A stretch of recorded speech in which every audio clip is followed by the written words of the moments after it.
পরীক্ষায় দেখে দেখে লিখতে গিয়ে যখন নিজেই ফেঁসে যাই। যা কোয়েশ্চেন এসেছে মোটামুটি আমি তো কিছুই পারবো না, কি যে করব।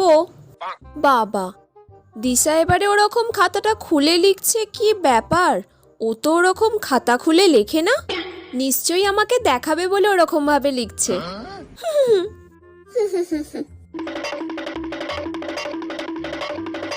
আজকে তো আমি সব কোয়েশ্চেনের অ্যান্সার দিয়ে দিয়েছি। দিশা আমাকে এই প্রথমবার সব কোয়েশ্চেনের অ্যান্সার দেখালো।